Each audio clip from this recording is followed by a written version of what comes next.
ప్రియులారా, మన ప్రభు అయిన యేసుక్రీస్తు నామములో మీకు శుభోదయం. ప్రభు సమీపంగా ఉన్నాడు. అనుదిన ఆత్మీయ ఆహారం డిసెంబర్ 15 సోమవారం. నేటి మన ధ్యాన లేఖనం తెస్సలోనికైలకు రాసిన మొదటి పత్రిక 4వ అధ్యాయం 14వ వచనం. యేసు మృతి పొంది తిరిగి లేచెనని మనము నమ్మిన ఎడల అదే ప్రకారము యేసునందు నిద్రించిన వారిని దేవుడు ఆయనతో కూడా వెంటబెట్టుకొని వచ్చును. వ్యాఖ్యానాంశం ఒక అద్భుతమైన భవిష్యత్తు.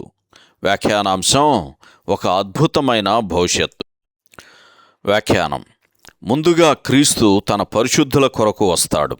ఆ తర్వాత తన పరిశుద్ధులతో కలిసి వస్తాడు. నేటి మన ధ్యానవచనంలోని ఈ మాటల నెరవేర్పు కంటే ముందు మన ప్రభువు తన వారి కొరకు వస్తాడు. ఎట్లనగా తెస్సలోనికైలకు రాసిన మొదటి పత్రిక 4వ అధ్యాయము 16-17 వచనాల్లో రాయబడినట్లు, ఆర్భాటముతోనూ ప్రధాన దూత శబ్దముతోనూ దేవుని బోరతోనూ పరలోకము నుండి ప్రభువు దిగువచ్చును. క్రీస్తునందుండి మృతులైన వారు మొదట లేతురు. ఆ మీదట సజీవులమై నిలిచియుండు మనము వారితో కూడా ఏకముగా ప్రభువును ఎదుర్కొనుటకు ఆకాశమండలమునకు మేఘముల మీద కొనిపోబడుదుము. కాగా మనము సదాకాలము ప్రభువుతో కూడా ఉందుము. మొదటిగా ప్రభువు తన పరిశుద్ధుల కొరకు రావటం, ఆ తర్వాత వారిని తనతో వెంటబెట్టుకొని తీసుకురావటం. కొందరు బోధిస్తున్నట్లుగా ఈ రెండు విషయాలు విరామం లేకుండా త్వరితగతిని ఒకదాని వెంట ఒకటి వెంటనే జరుగుతాయని లేఖనం ఎక్కడా చెప్పటం లేదు. నేను ఒకసారి షెట్లాండ్ ఓర్నీ దీవుల మధ్య ఓడలో ప్రయాణిస్తున్నప్పుడు ఒకరోజు ఉదయం పెందలకడ నిద్రలేచిన సందర్భం నాకు స్పష్టంగా గుర్తుంది. తెలతెలవారుతున్నప్పుడు వచ్చే మసక వెలుతురులో ఒక నక్షత్రం తప్ప మిగిలిన నక్షత్రాలన్నీ కనుమరుగయ్యాయి.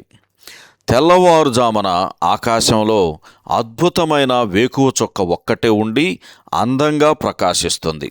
సముద్రం, ఆకాశం కలిసే చోట చాలా దూరంలో సూర్యుడు ఇంకా దాగి ఉన్నాడు.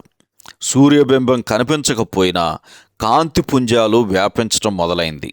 రాత్రిని పగలుగా మార్చింది. రాత్రిలో నక్షత్రం ప్రకాశించింది. పగటిని సూర్యుడు ఏలుచున్నాడు. ఇద్దరూ కలిసి ఒకేసారి ప్రకాశించటం అసాధ్యం. లేఖనాలు ఉపయోగించే సాదృశ్యం సరిగా ఇదే. తన సంఘాన్ని కొనిపోవటానికి వచ్చే సందర్భాన్ని గూర్చి మన ప్రభువు ప్రకాశమానమైన వేకువ చుక్కగా తనను గూర్చి తాను చెప్పుకున్నాడు. దేవుని భూసంబంధమైన ప్రజలకు యూదా జనాంగం యొక్క నిరీక్షణతో పాత నిబంధన ముగుస్తుంది. ఎట్లనగా ప్రభువు భూమి మీద ఏలటానికి వస్తాడని వారు ఎదురు చూస్తున్నారు. మలాఖీ గ్రంథం 4వ అధ్యాయం 2వ వచనంలో రాయబడినట్లు, అయితే నా నామమందు భయభక్తులు గలవారగు మీకు నీతి సూర్యుడు ఉదయించును, అతని రెక్కలు ఆరోగ్యము కలుగజేయును. రక్తసిక్తమై కన్నీటి ధారలలో తడిసిన ఈ నిర్భాగ్యపు భూమి చివరకు సమాధానము, నెమ్మది, భద్రత పొందటం ఎంత గొప్ప ధన్యత! అప్పుడు రాజదండం సరైన చేతులలో ఉంటుంది, అనగా స్తుతిపాత్రుడైన మన ప్రభు హస్తాలలో ఉంటుంది. సహోదరుడు ఏజే పొలాక్ శుభములతో వందనాలు. ఈ సందేశాలకు సంబంధించి కానీ బైబిల్కు సంబంధించి కానీ మీకేమైనా ప్రశ్నలు ఉంటే ఈ క్రింది నంబరుకు వాట్సాప్ ద్వారా పంపించండి. మీ ఆత్మీయ క్షేమాభివృద్ధి కోసం అనుభవజ్ఞుల ద్వారా జవాబులు అందించబడతాయి.